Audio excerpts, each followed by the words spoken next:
Washington mornings on the Mall. 105.9 FM. And AM 630. WMAL. 7:07 on WMAL. Brian Neiman, Brian Wilson with you. Hey. About an hour from now, we're going to talk to Homer Hickman.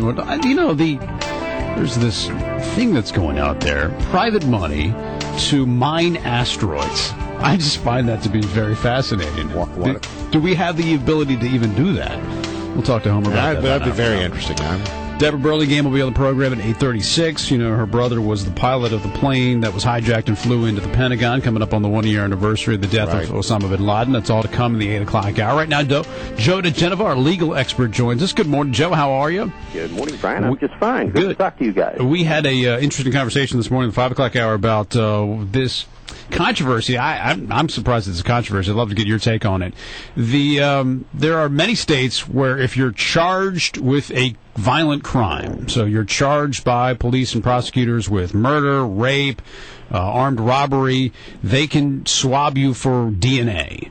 And in Maryland, that was the policy. It's the policy in Virginia as well. And D.C., apparently, you have to actually be convicted before they can swab you for your DNA. But the Court of Appeals in Maryland said that the state can no longer do that. They say it's a violation of the Constitution. It's unconstitutional. I'm guessing it's search and seizure. Right. What do you make of that? I mean, is this a violation? And do you ultimately think this will go to the Supreme Court? And how will it go? Well, I think it will go to the Supreme Court. I think Maryland is going to appeal it. Now, the Supreme Court doesn't have to take the case, but they probably will. This is a very bad decision.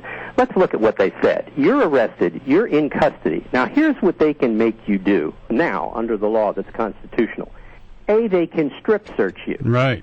They can put you in a lineup. They can take your fingerprints.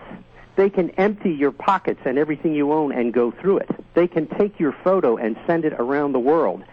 This court has ruled that they cannot take a cotton swab, put it on the inside of your mouth, and take a DNA sample. This is beyond stupid. This is basically a political decision. It's ideological. It's anti-intellectual. And let's remember precisely what they're doing.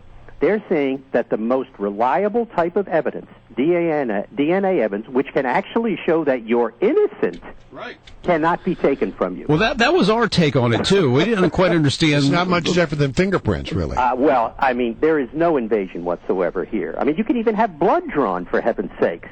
Well, then, this is really a purely ideological decision by 5 very liberal, lefty, and may I say, Democratic justices on the Maryland Court of Appeals.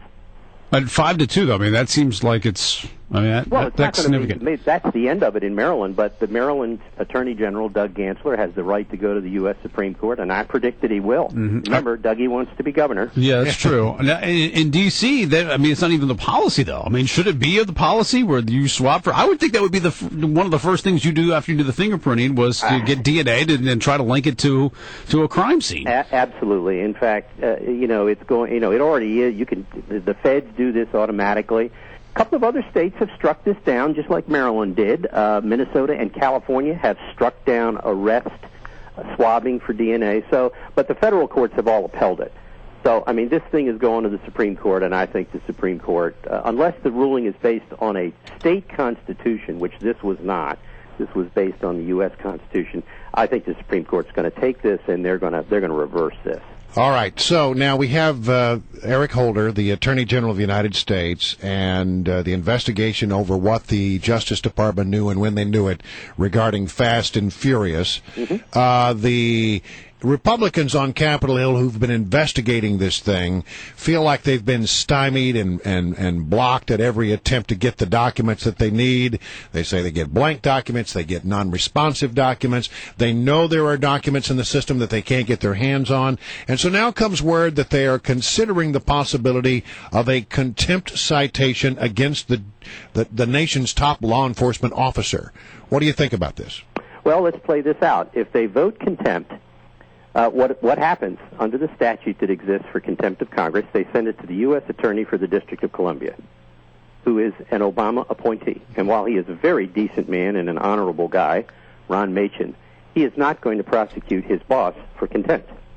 That's not going to happen. So it means nothing. It could, except for the following fact, which very few people know, but because you have me, you are going to know. Okay, well, that's why we want you here. The House of Representatives has the inherent authority to conduct a contempt trial on its own on the floor of the House.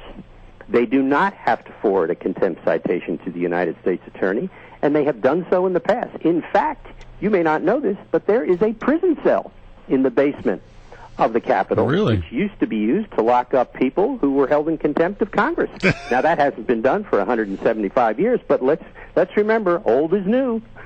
Now, if the House holds a contempt hearing, does the Senate have to then convict? Is it like impeachment, or is the House... The trial is held... No, the contempt is of that particular House, and they conduct a contempt trial on the floor of the House, just like the Senate would do.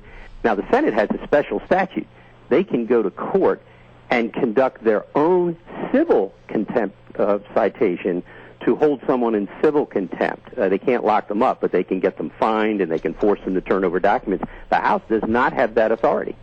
Wow, that would be something else if that were to happen on the floor of the House. Yes, and that's why I guess the Speaker is weighing it. They are not going to do that because John Boehner does not want the spectacle of that going on. So my guess is this is a dead letter because the Justice Department is not going to, it'll go to Ron Machin. The statute reads that it goes to the U.S. Attorney in the district in which the contempt has occurred. But hold on. I mean, the Attorney General, even though he's the Attorney General, doesn't have the right to withhold documents from Congress. I agree. There's no question about that. Then there is a legitimate reason to go forward, is there not? The only remedy for this, given the situation, may very well be a new election, which is coming up in November.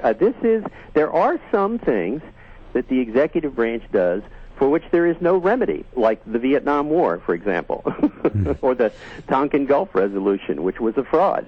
I mean, there are some things which are clearly illegal, unconstitutional, and in this case, maybe even obstructive, if you believe what the House members say about the Attorney General, but for which there is no remedy because it simply doesn't play out. By the way, the U.S. Attorney who gets the referral from Congress is not required by law to actually present it to a grand jury.